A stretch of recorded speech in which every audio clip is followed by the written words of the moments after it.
Good morning, students. Welcome to our online class. This is your second period and the subject is economics. Students, today through this recorded video class, I am continuing the same chapter, that is chapter 8, Infrastructure, from the book 2, Indian Economic Development. Students, this is the concluding video of the chapter 8, that is infrastructure. With this, we are completing this chapter, and there is one more video, and through that video I am going to start a new chapter, that is chapter 9. Okay students? Fine. Students, today only two topics are there which we need to complete today, and both the topics are related to the topic health. Our first topic is urban, rural and poor and rich divide in the field of healthcare facilities or health infrastructure. Second topic is women's health. These are the two topics which are left to be covered. So today through this video I am going to cover them.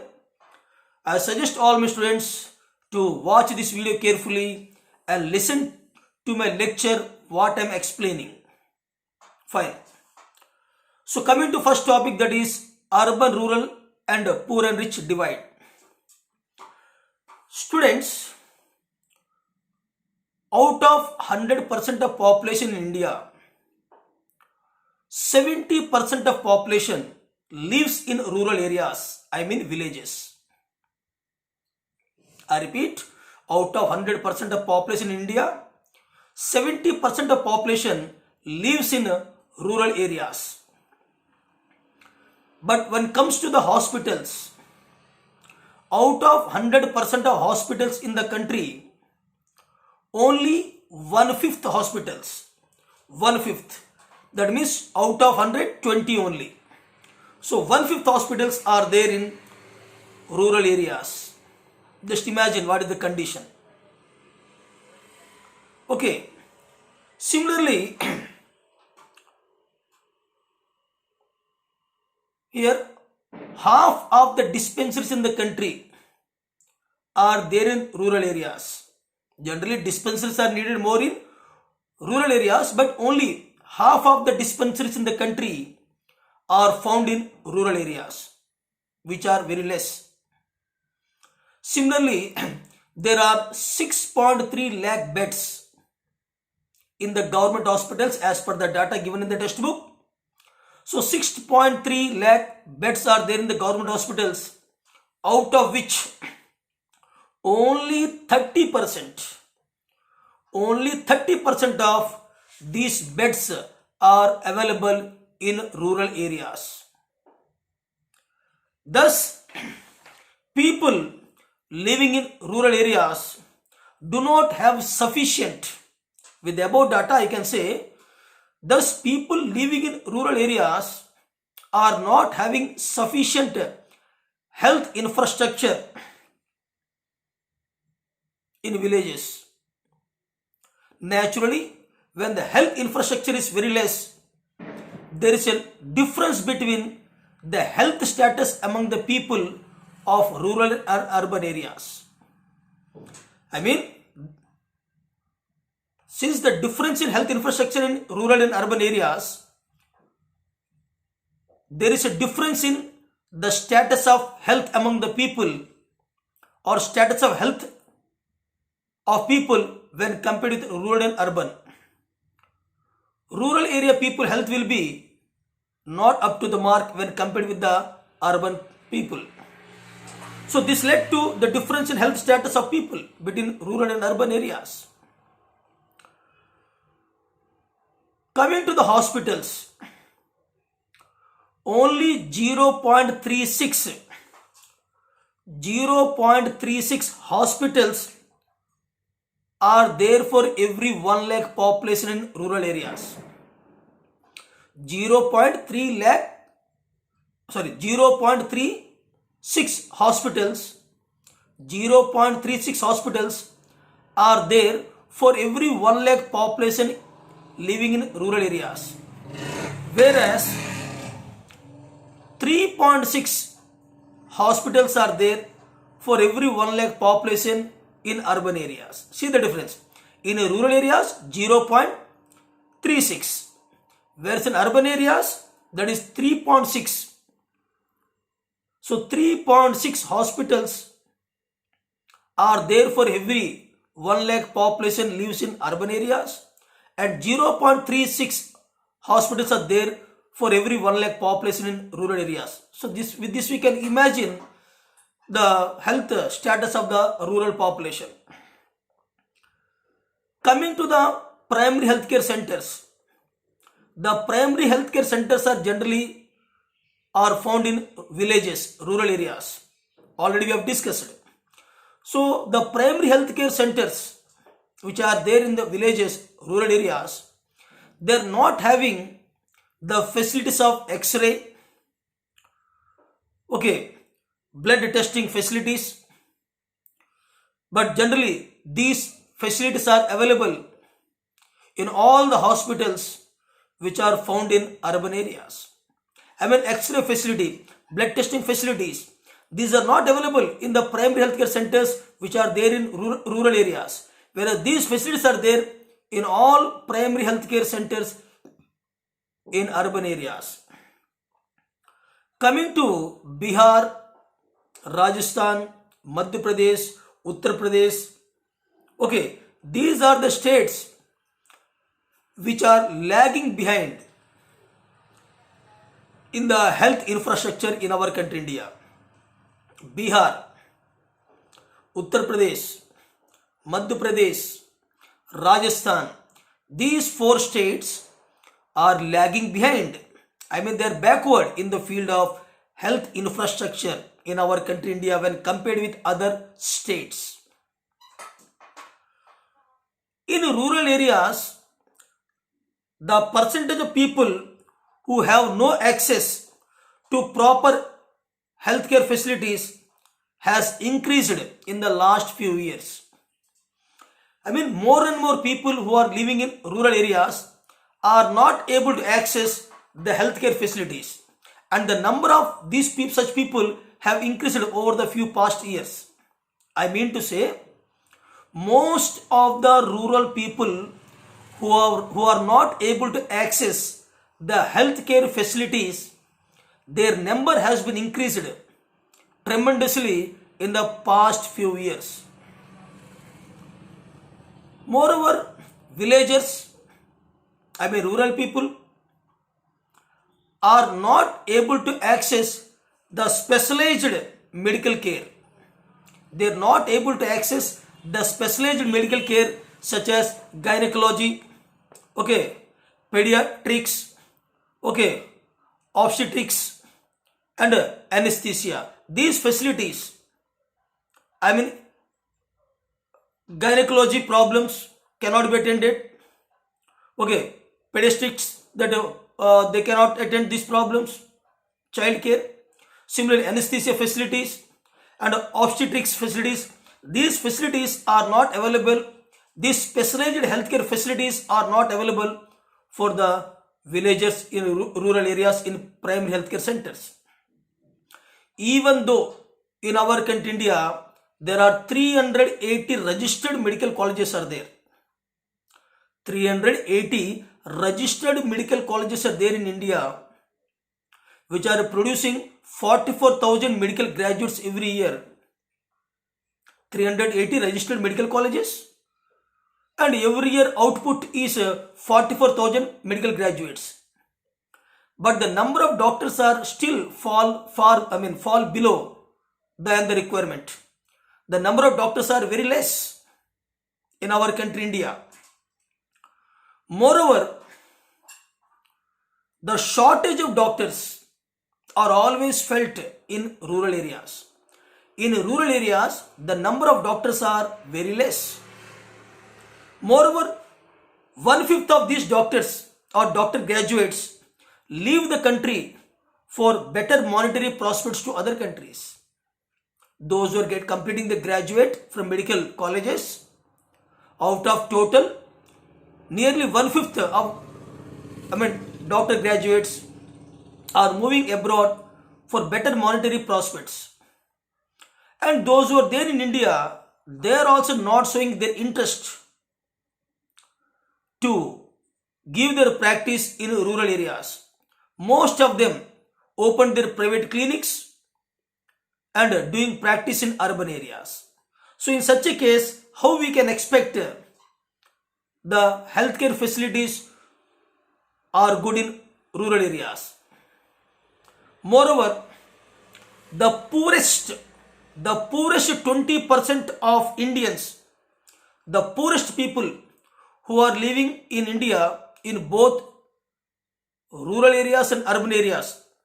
So the poorest 20% of people of India who are living in rural and urban areas, they are spending nearly 12% of their income. They are spending 12% of their income for their medical or I can say healthcare facilities. Whereas the rich people are spending only 2% of their income for what? Medical care. See the contrast.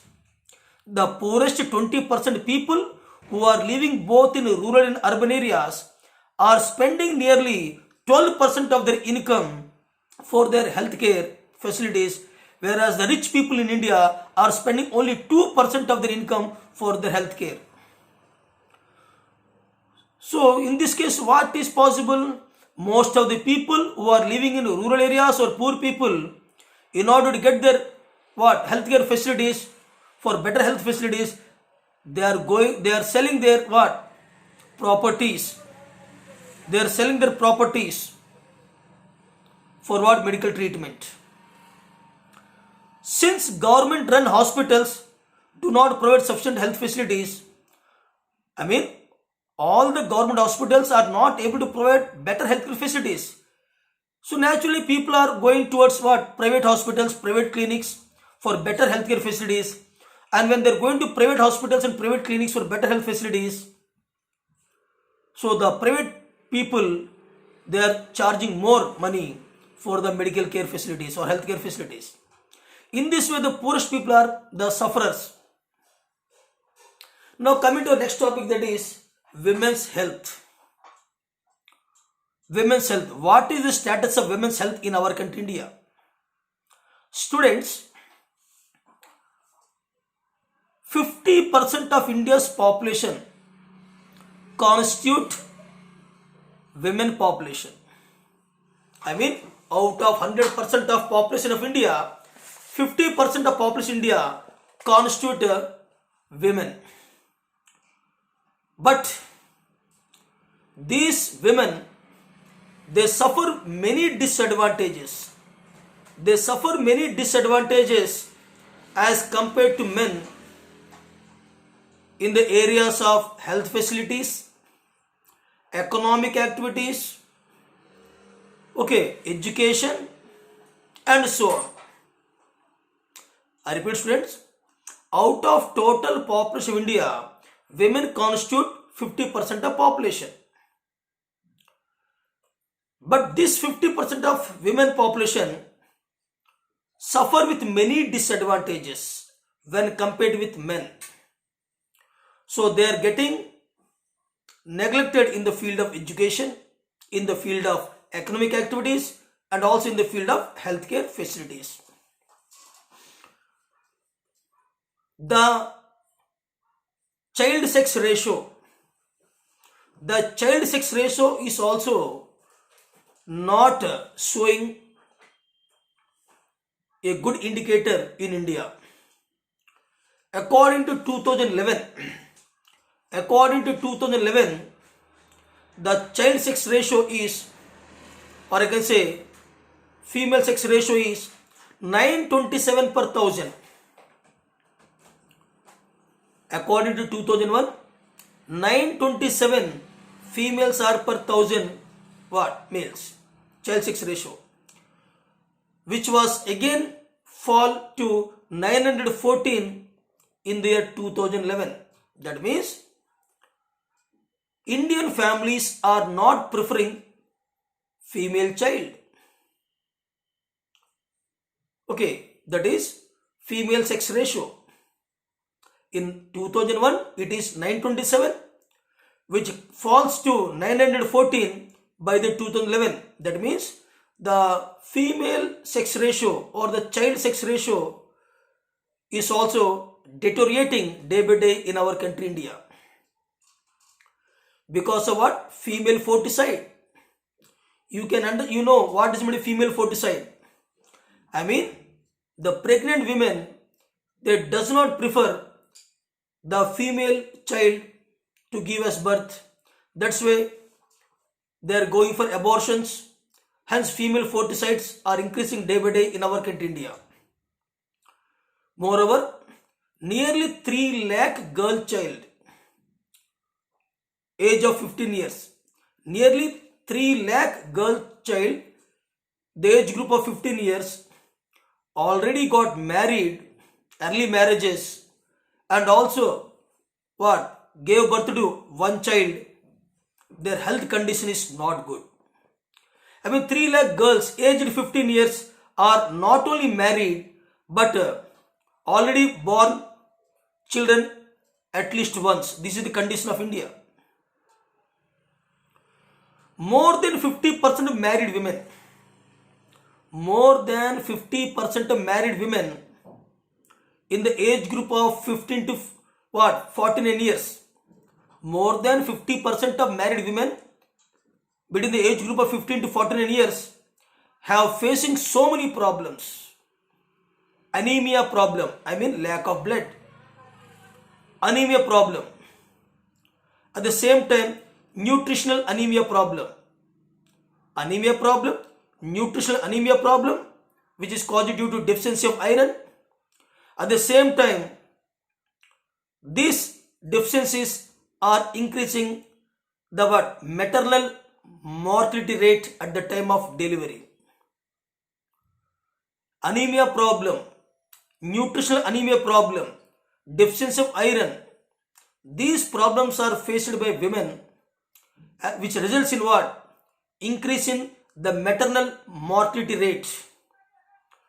Moreover, abortions are also a major cause for maternal morbidity, I mean death in our country India. Students, generally health is a public good. Health is a public good, and this public good should be provided to all the people in the country by the government, just like education. Okay, we should make right to health. Right to health. Okay, so health is a vital public good and a basic human right. Every child, every born child should be entitled with the right to health. Okay, all citizens can get better health facilities if public health services are decentralized. If the public health facilities are decentralized in the country, then only everybody can easily access to the health facilities, and we should make health as a right, just like right to education, right to health. We can fight, we can get success against dangerous diseases only when there is health education and efficient health infrastructure in our country India. I mean, we can battle against the dangerous diseases in our country India only by health education and efficient health infrastructure facilities in the country. Moreover, it is needed that we should promote awareness among all the people on health education, hygiene, and sanitation. If you promote health education, sanitation, and hygiene knowledge to all the people, at least they can take care themselves from the infectious diseases. The role of IT and the role of telecom sectors. The role of IT, information technology, and the role of telecommunication sector also playing an important role in the field of health infrastructure. I can say the health infrastructure is becoming strong with the support given by telecommunication sector and information technology. So these two also helping to make health infrastructure stronger and stronger in our country India. The effectiveness of health programs also rests in the country or on the primary health care. I repeat, the effectiveness of healthcare programs also rests on primary health care. Primary health care should be given more and more trust in the country. If the primary healthcare facilities are good, then no need to bother about the other healthcare facilities because they will have sound health, sound body.